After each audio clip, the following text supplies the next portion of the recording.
Chapter 4. Captured. As Thuria, swift racer of the night, shot again into the sky, the scene changed. As by magic, a new aspect fell athwart the face of nature. It was as though in the instant one had been transported from one planet to another. It was the age-old miracle of the Martian nights that is always new, even to Martians. 2 moons, resplendent in the heavens, where one had been but now conflicting, fast-changing shadows that altered the very hills themselves. Far Cluros, stately, majestic, almost stationary, shedding his steady light upon the world below. Thuria, a great and glorious orb, swinging swift across the vaulted dome of the blue-black night, so low that she seemed to graze the hills, a gorgeous spectacle that held the girl now beneath the spell of its enchantment, as it always had and always would. "Ah, Thuria, mad queen of heaven," murmured Tara of Helium. The hills pass in stately procession, their bosoms rising and falling. The trees move in restless circles, the little grasses describe their little arcs, and all is movement, restless, mysterious movement without sound, while Thuria passes. The girl sighed, and let her gaze fall again to the stern realities beneath. There was no mystery in the huge Banths. He who had discovered her squatted there, looking hungrily up at her. Most of the others had wandered away, in search of other prey, but a few remained, hoping yet to bury their fangs in that soft body. The night wore on. Again, Thuria left the heavens to her lord and master, hurrying on to keep her tryst with the sun in other skies. But a single Banth waited impatiently beneath the tree which harbored Tara of Helium. The others had left, but their roars and growls and moans thundered or rumbled or floated back to her from near and far. What prey found they in this little valley? There must be something that they were accustomed to find here, that they should be drawn in so great numbers. The girl wondered what it could be. How long the night! Numb, cold, and exhausted, Tara of Helium clung to the tree in growing desperation. For once she had dozed and almost fallen. Hope was low in her brave little heart. How much more could she endure? She asked herself the question, and then, with a brave shake of her head, she squared her shoulders. "I still live," she said aloud. The Banth looked up and growled. Came Thuria again, and after a while the great sun, a flaming lover, pursuing his heart's desire. And Cluros, the cold husband, continued his serene way, as placid as before his house had been violated by this hot Lothario. And now the sun and both moons rode together in the sky, lending their far mysteries to make weird the Martian dawn. Tara of Helium looked out across the fair valley that spread upon all sides of her. It was rich and beautiful, but even as she looked upon it, she shuddered, for to her mind came a picture of the headless things that the towers and the walls hid. Those by day, and the Banths by night. Ah, was it any wonder that she shuddered? With the coming of the sun, the great Barsoomian lion rose to his feet. He turned angry eyes upon the girl above him, voiced a single ominous growl, and slunk away toward the hills. The girl watched him, and she saw that he gave the towers as wide a berth as possible, and that he never took his eyes from one of them while he was passing it. Evidently, the inmates had taught these savage creatures to respect them. Presently, he passed from sight in a narrow defile, nor in any direction that she could see was there another. Momentarily, at least, the landscape was deserted. The girl wondered if she dared to attempt to regain the hills in her flyer. She dreaded the coming of the workmen to the fields, as she was sure they would come. She shrank from again seeing the headless bodies, and found herself wondering if these things would come out into the fields and work. She looked toward the nearest tower. There was no sign of life there. The valley lay quiet now, and deserted. She lowered herself stiffly to the ground. Her muscles were cramped, and every move brought a twinge of pain. Pausing a moment to drink again at the stream, she felt refreshed, and then turned without more delay toward the hills. To cover the distance as quickly as possible seemed the only plan to pursue. The trees no longer offered concealment, and so she did not go out of her way to be near them. The hills seemed very far away. She had not thought, the night before, that she had traveled so far. Really, it had not been far, but now, with the 3 towers to pass in broad daylight, the distance seemed great indeed. The second tower lay almost directly in her path. To make a detour would not lessen the chance of detection, it would only lengthen the period of her danger, and so she laid her course straight for the hill where her flier was, regardless of the tower. As she passed the first enclosure, she thought that she heard the sound of movement within, but the gate did not open and she breathed more easily when it lay behind her. She came then to the second enclosure, the outer wall of which she must circle, as it lay across her route. As she passed close along it, she distinctly heard not only movement within, but voices. In the world language of Barsoom, she heard a man issuing instructions.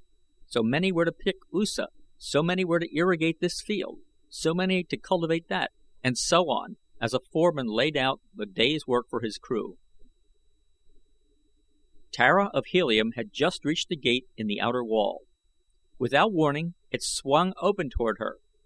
She saw that for a moment it would hide her from those within, and in that moment she turned and ran, keeping close to the wall until, passing out of sight beyond the curve of the structure, she came to the opposite side of the enclosure. Here, panting from her exertion and from the excitement of her narrow escape, she threw herself among some tall weeds that grew close to the foot of the wall. There she lay, trembling for some time, not even daring to raise her head and look about. Never before had Tara of Helium felt the paralyzing effects of terror. She was shocked and angry at herself that she, daughter of John Carter, warlord of Barsoom, should exhibit fear. Not even the fact that there had been none there to witness it lessened her shame and anger, and the worst of it was she knew that under similar circumstances she would again be equally as craven. It was not the fear of death, she knew that.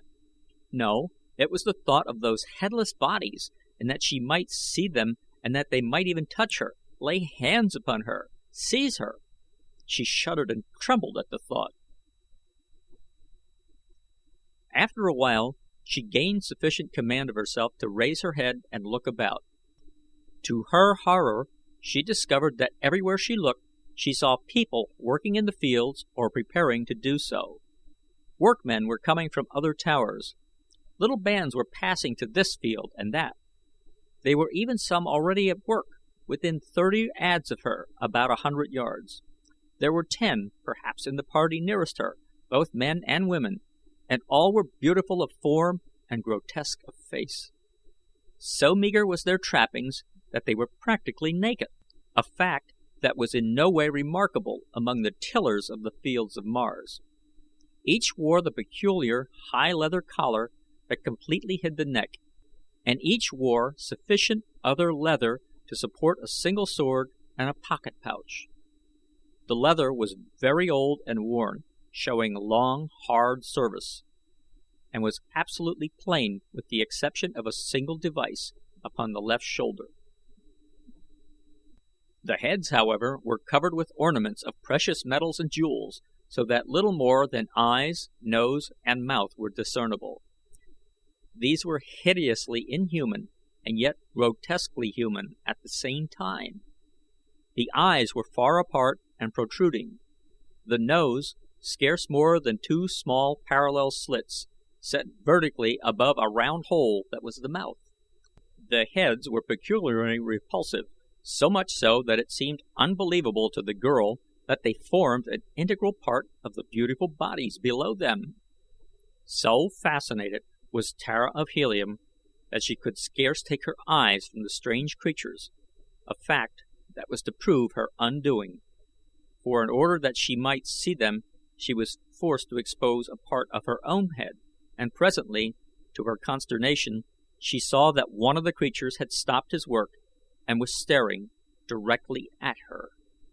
She did not dare move, for it was still possible that the thing had not seen her, or at least was only suspicious that some creature lay hid among the weeds.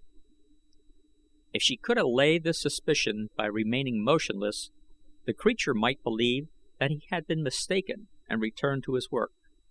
But, alas, such was not to be the case. She saw the thing call the attention of others to her, and almost immediately 4 or 5 of them started to move in her direction. It was impossible now to escape discovery. Her only hope lay in flight. If she could elude them and reach the hills and the flyer ahead of them, she might escape, and that could be accomplished in but one way: flight, immediate and swift. Leaping to her feet, she darted along the base of the wall, which she must skirt to the opposite side, beyond which lay the hill that was her goal. Her act was greeted by strange whistling sounds from the things behind her, and casting a glance over her shoulder, she saw them all in rapid pursuit. There were also shrill commands that she halt, but to these she paid no attention. Before she had half circled the enclosure, she discovered that her chances for successful escape were great, since it was evident to her that her pursuers were not so fleet as she. High indeed, then, were her hopes as she came in sight of the hill, but they were soon dashed by what lay before her, for there, in the fields that lay between, were fully 100 creatures similar to those behind her, and all were on the alert, evidently warned by the whistling of their fellows. Instructions and commands were shouted to and fro, with the result that those before her spread roughly into a great half circle to intercept her, and when she turned to the right, hoping to elude the net, she saw others coming from the fields beyond, and to the left the same was true. But Tara of Helium would not admit defeat. Without once pausing, she turned directly toward the center of the advancing semicircle, beyond which lay her single chance of escape, and as she ran, she drew her long, slim dagger. Like her valiant sire, if die she must, she would die fighting. There were gaps in the thin line confronting her, and toward the widest of one of these she directed her course. The things on either side of the opening guessed her intent, for they closed in to place themselves in her path. This widened the openings on either side of them, and as the girl appeared almost to rush into their arms, she turned suddenly at right angles, ran swiftly in the new direction for a few yards, and then dashed quickly toward the hill again. Now, only a single warrior, with a wide gap on either side of him, barred her clear way to freedom, though all the others were speeding as rapidly as they could to intercept her. If she could pass this one, without too much delay, she could escape, of that she was certain. Her every hope hinged on this. The creature before her realized it too, for he moved cautiously, though swiftly, to intercept her, as a Rugby fullback might maneuver in the realization that he alone stood between the opposing team and a touchdown. At first, Tara of Helium had hoped that she might dodge him, for she could not but guess that she was not only more fleet, but infinitely more agile than these strange creatures. But soon there came to her the realization that in the time consumed in an attempt to elude his grasp, his nearer fellows would be upon her and escape then impossible. So she chose instead to charge straight for him, and when he guessed her decision, he stood, half crouching and with outstretched arms, awaiting her. In one hand was his sword, but a voice arose, crying in tones of authority, "Take her alive! Do not harm her!" Instantly the fellow returned his sword to its scabbard, and then Tara of Helium was upon him. Straight for that beautiful body she sprang, and in the instant that the arms closed to seize her, her sharp blade drove deep into the naked chest. The impact hurled them both to the ground, and as Tara of Helium sprang to her feet again, she saw, to her horror, that the loathsome head had rolled from the body and was now crawling away from her on 6 short, spider-like legs. The body struggled spasmodically and lay still. As brief as had been the delay caused by the encounter, it still had been of sufficient duration to undo her, for even as she rose, 2 more of the things fell upon her, and instantly thereafter she was surrounded. Her blade sank once more into the naked flesh, and once more a head rolled free and crawled away. Then they overpowered her, and in another moment she was surrounded by fully 100 of the creatures, all seeking to lay hands upon her. At first she thought that they wished to tear her to pieces in revenge for her having slain 2 of their fellows, but presently she realized that they were prompted more by curiosity than by any sinister motive. "Come," said one of her captors, both of whom had retained a hold upon her. As he spoke, he tried to lead her away with him toward the nearest tower. "She belongs to me," cried the other. "Did not I capture her? She will come with me to the Tower of Moak." "Never," insisted the first. "She is Luud's. To Luud I will take her, and whosoever interferes may feel the keenness of my sword in the head." He almost shouted the last 3 words. "Come, enough of this," cried one who spoke with some show of authority. "She was captured in Luud's fields. She will go to Luud." "She was discovered in Moak's fields, at the very foot of the Tower of Moak," insisted he who had claimed her for Moak. "You have heard the Nolach speak," cried the Luud. "It shall be as he says." "Not while this Moak holds a sword," replied the other. "Rather will I cut her in twain and take my half to Moak than relinquish her all to Luud," and he drew his sword, or rather he laid his hand upon its hilt in a threatening gesture. But before ever he could draw it, the Luud had whipped his out and with a fearful blow cut deep into the head of his adversary. Instantly the big round head collapsed, almost as a punctured balloon collapses, as a grayish, semi-fluid matter spurted from it. The protruding eyes, apparently lidless, merely stared. The sphincter-like muscle of the mouth opened and closed, and then the head toppled from the body to the ground. The body stood dully for a moment, and then slowly started to wander aimlessly about until one of the others seized it by the arm. One of the 2 heads crawling about on the ground now approached. "This rykor belongs to Moak," it said. "I am a Moak. I will take it," and without further discussion it commenced to crawl up the front of the headless body, using its 6 short, spider-like legs and 2 stout chela, which grew just in front of its legs and strongly resembled those of an earthly lobster, except that they were both of the same size. The body, in the meantime, stood in passive indifference, its arms hanging idly at its sides. The head climbed to the shoulders and settled itself inside the leather collar that now hid its chela and legs.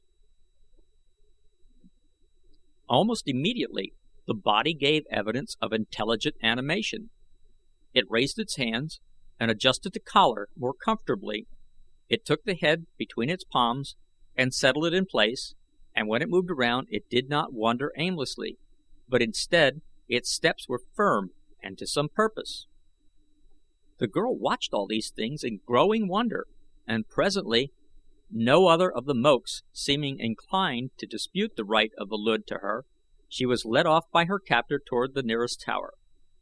Several accompanied them, including one who carried the loose head under his arm.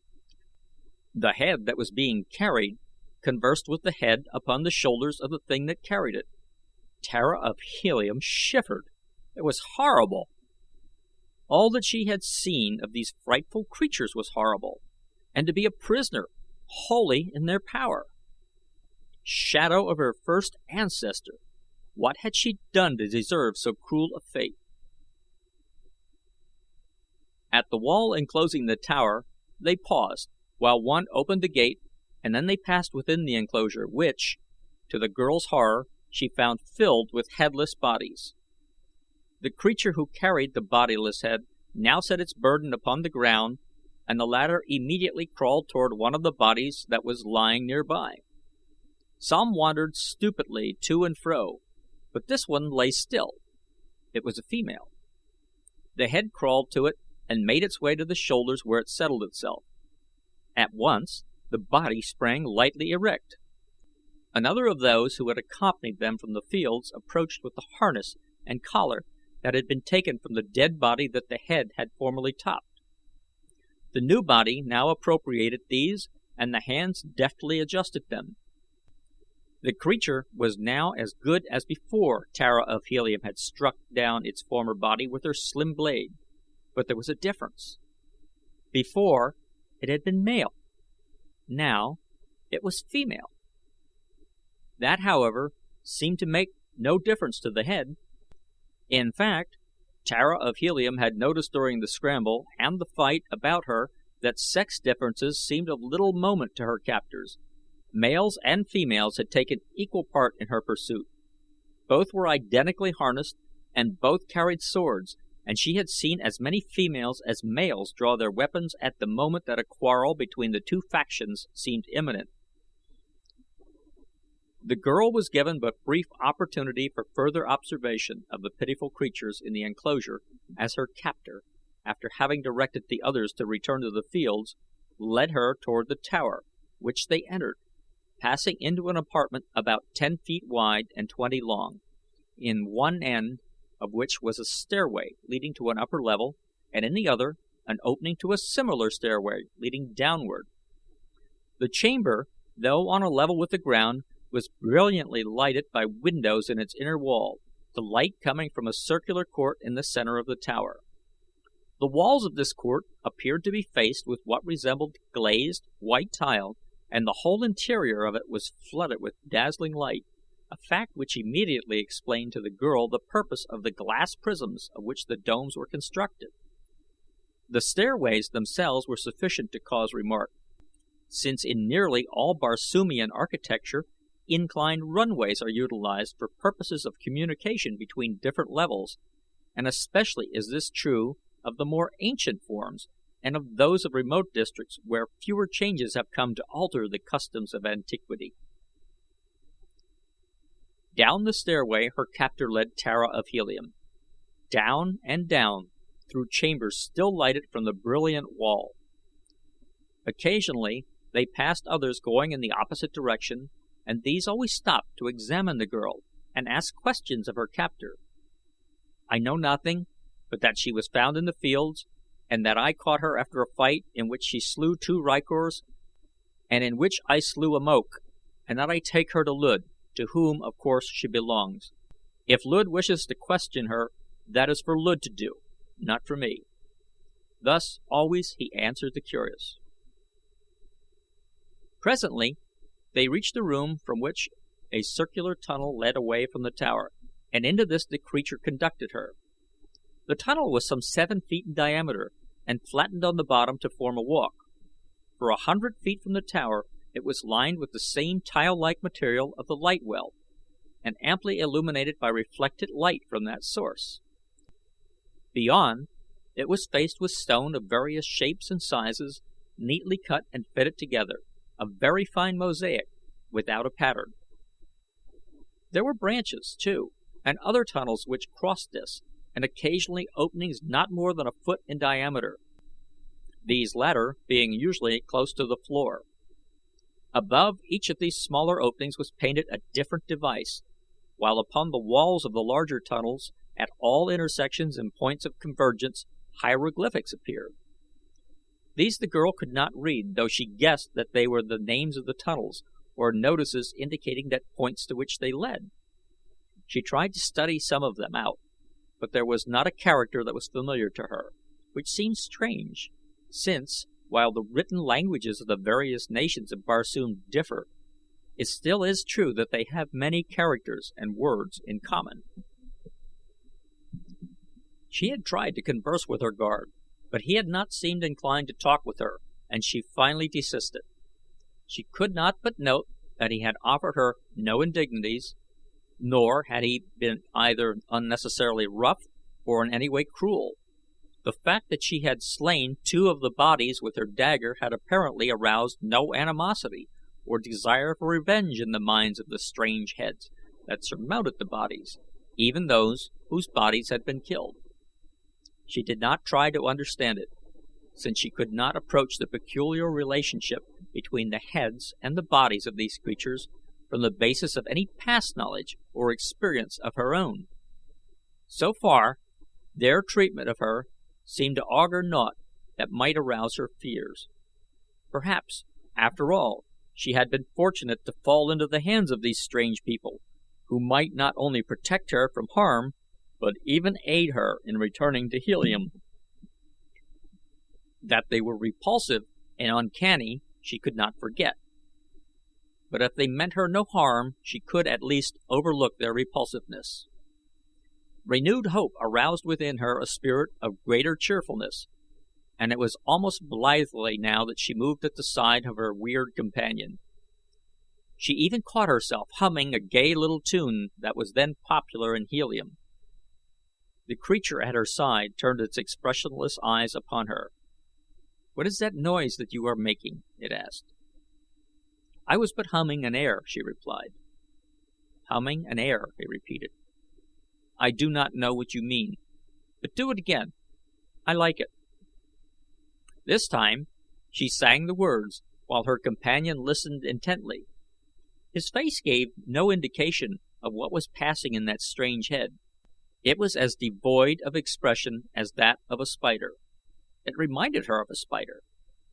When she had finished, he turned toward her again. "That was different," he said. "I like that better, even, than the other. How do you do it?" "Why," she said, "it is singing. Do you not know what song is?" "No," he replied. "Tell me how you do it." "It is difficult to explain," she told him, "since any explanation of it presupposes some knowledge of melody and of music, while your very question indicates that you have no knowledge of either." "No," he said, "I do not know what you are talking about, but tell me how you do it." "It is merely the melodious modulations of my voice," she explained. "Listen." And again she sang. "I do not understand," he insisted, "but I like it. Could you teach me to do it?" "I do not know, but I shall be glad to try." "We will see what Luud does with you," he said. "If he does not want you, I will keep you and you shall teach me to make sounds like that." At his request, she sang again as they continued their way along the winding tunnel, which was now lighted by occasional bulbs which appeared to be similar to the radium bulbs with which she was familiar and which were common to all the nations of Barsoom, insofar as she knew, having been perfected at so remote a period that their very origin was lost in antiquity. They consist, usually, of a hemispherical bowl of heavy glass, in which is packed a compound containing what, according to John Carter, must be radium. The bowl is then cemented into a metal plate with a heavily insulated back, and the whole affair set in the masonry of the wall or ceiling as desired, where it gives off light of greater or less intensity, according to the composition of the filling material, for an almost incalculable period of time. As they proceeded, they met a greater number of the inhabitants of this underground world, and the girl noted that among many of these the metal and harness were more ornate than had been those of the workers in the fields above. The heads and bodies, however, were similar, even identical, she thought. No one offered her harm, and she was now experiencing a feeling of relief almost akin to happiness, when her guide turned suddenly into an opening on the right side of the tunnel, and she found herself in a large, well-lighted chamber. This is the end of the Chessmen of Mars, Chapter 4,